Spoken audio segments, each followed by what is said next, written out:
회계관리 하이! 안녕하세요. 하이입니다. 안녕하세요. 은우입니다. 은우님, 오늘은 신용카드나 현금 영수증을 발행하거나 수취했을 때 작성하는 서식이죠. 어떤 서식이죠?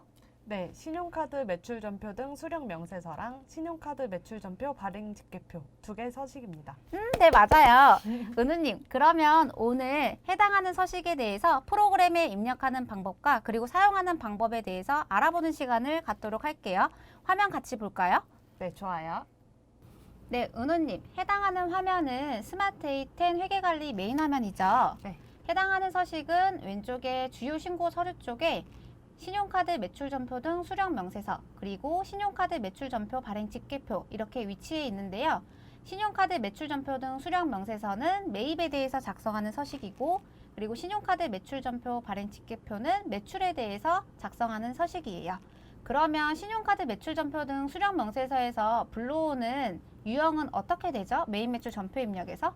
네, 메인 매출 전표 입력을 실행해서 확인해 보면 메인 매출 전표 입력에서 유형을 매입이니까 57카과 59카형, 61번 형과 63번 복지로 입력한 전표 유형이 자동으로 반영됩니다. 지금 기존에 은우 씨가 입력해 놓은 것 같은데 유형에 복지가 없어요. 왜 안 보이는 거죠? 네, 복지를 입력하려면 먼저 환경 설정을 변경해야 돼요. 다시 메인 화면으로 이동해서 기초정보관리 설정에서 설정 안에 환경 설정 있죠? 네. 이 환경 설정에 회계 탭을 들어가시면 과세 유형 추가 사용 설정이라는 옵션이 있습니다. 여기에 63번 복지카드 사용 여부가 있는데 이 사용 여부를 사용함으로 선택하면 됩니다. 그리고 메인 매출 전표 입력에서 제가 다시 한번 전표를 입력해 볼게요. 3일 날짜로 해서 동일하게 판다마트로 해서 유형을 입력해 볼 건데 은우님, 그런데 유형이 복지가 안 보여요. 왜 안 보이죠? 네, 환경 설정을 변경했으니까 메뉴를 종료해서 재실행하거나 아니면 새로 고침을 해주면 됩니다. 새로 고침하고 다시 전표를 입력해 보도록 하겠습니다. 3일 날짜로 판다마트 건에 대해서 이제 입력을 하게 되면 63번 복지라고 유형이 선택이 되네요. 그러면 제가 신용카드 카드 거래처 한번 걸어보도록 할게요. 저는 BC카드 하나밖에 없기 때문에 선택해서 입력해 보도록 하겠습니다.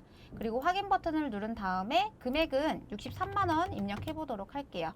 입력을 하고 저는 분계로 그냥 100% 다 외상으로 입력을 해 보도록 하겠습니다. 그러면 은우님이 알려준 것처럼 유형은 카과, 카형, 형과 복지가 불러온다는 말인 거죠. 네. 그 다음으로 신용카드 매출전표 등 수령 명세서 서식 다시 한번 들어가 보도록 할게요. 메뉴 클릭해서 들어가게 되면은 기간을 저희가 지금 아까 전표를 8월 달에 입력을 했기 때문에 7월에서 9월로 선택해서 추가 입력한 데이터가 있기 때문에 취소 버튼 누른 다음에 재집계 한번 해보도록 하겠습니다.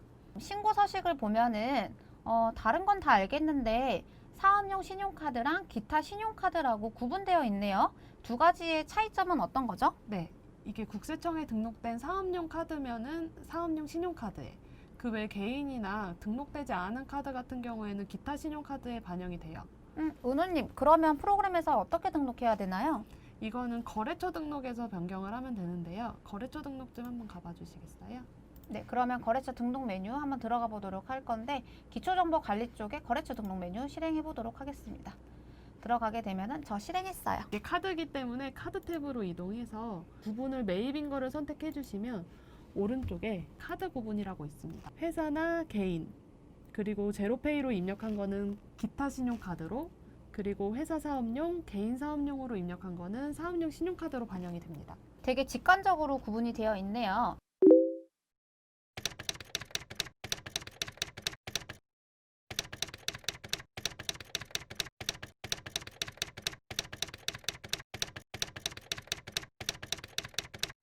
그러면 저는 BC카드 거래건에 대해서 제가 사업용으로 변경을 해보도록 하겠습니다. 이번 회사 사업용으로 변경을 하고 그리고 신용카드 매출전표 등 수령 명세서에서 불러오기를 한다면 이제 기타가 아니고 사업용으로 불러오겠죠? 재집계 한번 해보도록 할게요. 확인 버튼 누르면 기존의 기타로 반영된 부분이 사업용 신용카드로 반영되는 부분을 확인할 수가 있습니다. 하이님, 제로페이 등록은 좀 다르다고 들었는데 설명해 주시겠어요? 제로페이는 거래처 등록에서 등록을 할 때 그냥 일반 카드랑 등록하는 방법이 조금 달라요. 제가 그냥 입력을 한번 보여드리도록 할게요. 어떻게 입력을 하는지. 그냥 코드는 순차 부여하도록 하겠습니다. 그리고 카드명은 제로페이로 입력을 할게요.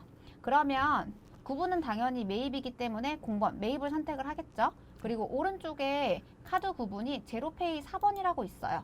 그런데 상단에 카드 번호 있죠. 다른 카드 같은 경우에는 그냥 카드 번호를 확인해서 정확하게 입력을 하면 되는데 이게 홈택스에서 검증 기준이 강화가 돼서 제로페이 같은 경우에는 주민등록번호를 검증하고 있기 때문에 꼭 주의해서 작업을 해주시면 되겠습니다. 그러면 저 지금 제로페이 하다 등록을 했는데 카드 번호에 임의의 주민등록번호 입력해 볼게요. 네. 입력을 하고 그리고 매입 매출 전표 입력에 한번 카드 거래처를 등록해 보도록 할게요. 조회를 하고 지금 3일 날짜에 판다마트로 해서 57번 카가로 입력을 한 다음에 신용카드 거래처에 제로페이 선택을 했고요. 그리고 공급가액이랑 부가세 그냥 500만 원 크게 입력을 해보도록 할게요. 그리고 외상으로 입력을 하고 신용카드 매출 전표 등 수령 명세서에서 불러오기를 한다면 기타 신용카드란에 해당하는 거래 건수가 표시가 되고 카드 회원 번호는 이제 카드 번호가 아닌 주민등록번호로 반영되는 부분을 확인할 수가 있으니까 아까 은우님이 말씀을 하셨잖아요. 전표 입력할 때 카드 거래처 꼭 걸어달라고. 이게 홈택스에서 카드 번호 다 데이터를 갖고 있어요. 그래서 홈택스에서 정확한 카드 번호가 아니면은 오류가 뜨고 그리고 제로페이 같은 경우에는 주민등록번호를 검증하기 때문에 주민번호를 정확히 등록을 해야 합니다. 다음으로 화물 운전자 복지 카드에 대해서 보도록 하겠습니다. 은우님, 혹시 프로그램에서 화물 운전 복지 카드 불러오는 방법 알고 계실까요? 두 가지가 있는 걸로 알고 있는데 먼저 한 가지는 앞서 설명한 것처럼 전표 입력할 때 유형을 63번 복지로 입력하면 자동으로 화물 운전자 복지로 반영이 돼요. 네, 아까 은우님이 환경 설정에서 복지 활성화하는 방법에 대해서 알려주셨잖아요. 네. 그게 가장 많이 쉬운 방법이죠. 그리고 두 번째 방법은 어떤 거죠? 네, 두 번째 방법은 카가로 그냥 입력을 하신 경우가 있어요. 이렇게 카가로 입력한 네. 경우에는 하단의 붕괴를 상품이 아니라 뭐 차량 유지비로 입력을 해주세요. 그러면은 제가 바꿀까요? 네, 네, 바꿔주세요. 차량 유지비로 변경을 해볼게요. 저는 800번대 선택해서 확인 버튼 누르도록 하겠습니다. 네, 이렇게 전표를 변경했으면 다시 수령 명세서 서식으로 가서 불러오기 전에 한 가지 더 설정을 해야 되는데요. 더보기란을 보면 복지 카드라고 있습니다. 이게 지금 기본은 부로 되어 있는데 여로 변경하게 되면 하단에 이렇게 자주 사용하는 계정 과목이 나오고 확인을 눌러주면 제가 확인 버튼 눌러볼게요. 그러면 기존에 한 건밖에 집계가 되지 않았던 그냥 유형 복지로 선택된 데이터 외에 추가적으로 더 불러오는 부분을 확인할 수가 있습니다. 은우님, 지금 기능 다 설명한 것 같은데 추가적으로 저한테 설명해 주실 게 있나요? 지금 보면 오른쪽 상단에 휴폐업 조회라고 보이시죠? 네. 이 휴폐업 조회는 홈택스에서 사업자 번호로 사업자 상태를 조회하는 거랑 동일한데요. 이 거래처에 대해서 이 사업자의 뭐 폐업 여부나 과세 유형 이런 걸 확인할 수가 있습니다. 그러면 오른쪽 상단에 마감 버튼은 뭐죠? 네, 이 마감 버튼은 서식을 다 작성했으면 마감을 해주셔야 돼요. 그렇지 않으면 첨부할 때 첨부 서식으로 첨부가 되지 않기 때문에 꼭 해주셔야 합니다. 부가세 신고서에서 마감할 때 첨부가 되지 않기 때문에 꼭 마감을 해줘야겠네요. 네. 마감 한번 해보도록 하겠습니다. 지금 신용카드 매출 전표 등 수령 명세서 신용카드 매입이나 현금영수증 매입분에 대해서는 다 본 것 같은데 그러면 은우님 매출분에 대해서 이제 볼까요? 매출분을 작성하려고 하면은 메인 화면에 주요 신고 서류 안에 신용카드 매출 전표 발행 집계표 클릭해서 작성을 하면 됩니다. 그런데 은우님 해당하는 서식에서 메인 매출 전표 입력에 불러오는 유형은 어떻게 되나요? 네. 매출이기 때문에 17번 카과 19번 카형, 22번 현과 24번 현형, 18번 카면, 23번 현면에 입력한 전표가 자동으로 불러옵니다.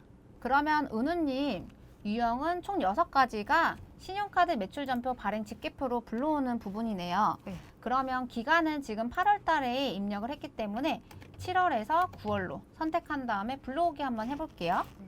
불러오게 되면은 신용카드 매출 전표 등 수령 명세서랑 좀 달라요. 그쵸? 네. 건수라든지 그리고 카드 회원번호 같은 경우는 표시가 되지 않고 그냥 총 합계 금액으로 표시가 되고 있습니다. 그러면 은우님 지금 보면은 봉사료라는 란이 있는데 봉사료는 어떻게 입력을 하죠? 이 봉사료 칸도 환경 설정에서 먼저 설정을 해야 되는데요. 환경 설정에 들어가서 회계 탭에 메인 매출 전표 입력 자동 설정 관리에 봉사료 사용 여부가 있어요. 이거를 사용함으로 변경한 다음에 전표 입력하게 되면 봉사료란이 생성됩니다. 지금 환경 설정에서 변경했기 때문에 저는 아까 은우님 말씀처럼 새로 고침 한번 해볼 거고요. 새로 고침하고 난 다음에 전표를 한번 다시 입력해 보도록 하겠습니다. 일자는 그럼 5일로 입력을 해볼 거고 거래처 코드란에 입력을 한 다음에 유형은 카가나 뭐 현가로 입력을 하겠죠. 저는 한번 카가로 입력해 보도록 하겠습니다. 17번 카가로 입력을 하게 되면은 아까 은우님이 말한 것처럼 신용카드사는 꼭 걸어주시고 그리고 봉사료란에다가 해당하는 금액 중에서 봉사료에 해당되는 금액 직접 입력해서 넣으면 되겠죠. 저는 그냥 10만 원 입력을 해볼 거고 그냥 공급가액 500만 원 넣어보도록 하겠습니다. 그리고 분계는 외상으로 할게요. 그리고 신용카드 매출전표 발행 집계표에서 다시 불러오기를 한다면 봉사료란에 10만 원 금액이 자동으로 표시되고 그리고 상단의 과세 매출분 란에도 자동 합산돼서 반영되는 부분을 확인할 수가 있습니다. 지금 제가 서식을 보는데 8번 직불 기명식 산불 전자 지급 수단란이 있어요. 네. 이 란은 불러오려면 어떻게 해야 되나요? 이것도 제로페이 같은 성격인데 거래처 등록을 들어가게 되면은 지금 기존의 매출거래처 농협카드라고 있죠. 네. 여기 옆에 보면은 직불 기명식 선불 전자 지급 수당 여부라는 옵션이 있습니다. 기본적으로 등록을 하면 부로 반영이 될 텐데 여러 선택을 하고 그 다음에 저는 기존에 농협카드로 등록한 부분이 있거든요. 그래서 신용카드 매출전표 발행 집계표에서 다시 불러오기를 한다면 입력한 금액이 8번 직불 기명식 선불 전자 지급 수당란에 자동으로 반영되는 부분을 확인할 수가 있습니다. 그래서 은우님 지금 프로그램에서 다 자동으로 불러오죠. 칸칸이 자동으로 불러오기 때문에 지금 시청자분들은 작업하실 때 많은 도움이 되셨으면 좋겠습니다. 은우님 하단에 보면은 신용카드 매출 전표 등 발행 금액 중 세금계산서 계산서 발급 내역이라는 란이 있는데 이것도 자동으로 불러오나요? 네, 이것도 프로그램에서 입력만 맞게 했다면 자동으로 불러오는데 경우가 두 가지가 있을 것 같아요. 두 가지나 있어요? 네. 어떤 경우죠? 첫 번째 경우는 세금계산서 발급과 신용카드 결제가 같은 과세기간에 일어난 경우고 두 번째 경우는 세금계산서 발급분은 뭐 2기에 신용카드는 3기 해가지고 과세기간이 다른 경우 이렇게 두 가지가 있을 것 같아요. 아, 그러면 부가세 신고 완전히 다 끝난 다음에 이제 업체에서 카드로 결제했을 때 네. 너무한 경우인 것 같긴 한데 그런데 그런 경우에 입력하는 방법이 이제 두 가지나 있다고 말씀해 주셨잖아요. 네. 이제 첫 번째 방법부터 저한테 자세하게 설명 좀 해주세요. 네, 첫 번째 방법은 같은 과세기간에 일어난 경우예요. 입력은 세금계산서 발급일이 속하는 일자로 입력하면 될 거고요. 그러면 은우님 저는 20일로 한번 입력해 보도록 할게요. 네. 20일로 입력을 하고 유형은 그러면은 세금계산서로 입력하라고 하셨으니까 과세로 11번 과세로 입력을 하고 저는 딱 100만 원만 입력해 보도록 할게요. 네, 그리고 여기에서 분계를 4번 카드로 선택해 주셔야 돼요. 네, 그러면 해당하는 란 다 기입을 해주시면 되고 저는 그냥 아무거나 등록해 볼게요. 네. 그러면 자동으로 금액이 반영되네요. 네, 프로그램에서는 일단 전액 다 카드 결제했다고 생각을 하고 전액이 반영되고 100만 원 중에 뭐 50만 원만 결제했으면 여기에서 금액 변경해 주시면 돼요.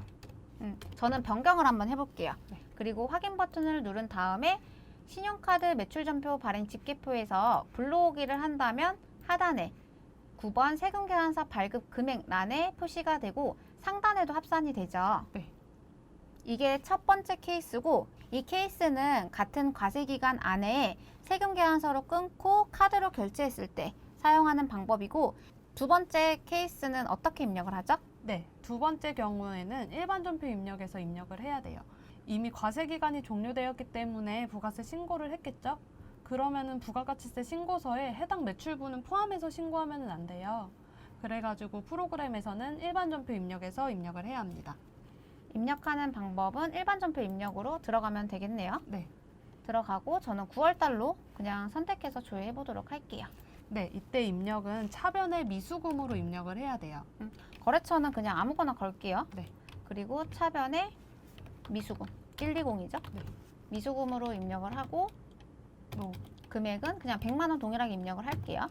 이렇게 입력을 했으면 오른쪽 관리란을 클릭하면 가이드라인에 미불 계획관리 및 신용카드 관리란이 있어요. 네. 여기에서 매출 신용카드사와 구분란을 선택해서 입력하면 됩니다. 그러면 저는 그냥 KB카드로 입력을 할 거고 밑에 구분은 세금계산서로 교부를 한 건이기 때문에 1번 세금계산서 교부분. 만약에 계산서로 교부를 받았다라고 하면은 계산서 선택하면 되겠죠. 네, 맞아요. 네, 그래서 저는 세금계산서로 입력을 해볼 거고 그 상태에서 신용카드 매출전표 발행 집계표를 집계하게 되면은 블록에 한번 해볼게요. 그러면 하단에 100만 원이 합산이 되죠. 네. 그리고 상단에 과세 매출분의 신용 직불 김영시 선불카드란에도 합산되는 부분을 확인할 수가 있습니다. 네, 해당 서식은 별도로 마감 기능이 없죠. 그렇기 때문에 메뉴를 종료하면 자동으로 저장이 됩니다. 은우님, 오늘은 신용카드란 현금 영수증에 대해서 수취하거나 발행했을 때 작성하는 부가세 첨부 서식에 대해서 알아보는 시간을 가져봤는데요. 네. 은우님, 다음에 부가세 신고할 때 이 영상 도움이 될까요? 네, 저는 정말 도움이 됐고 이걸 보고 계시는 시청자분들도 도움이 될 것 같아요. 그쵸? 오늘은 안 힘드셨죠? 네, 지금 괜찮습니다. 그러면 은우님과 다음에 더 좋은 영상을 가지고 찾아뵙도록 하겠습니다. 감사합니다. 감사합니다.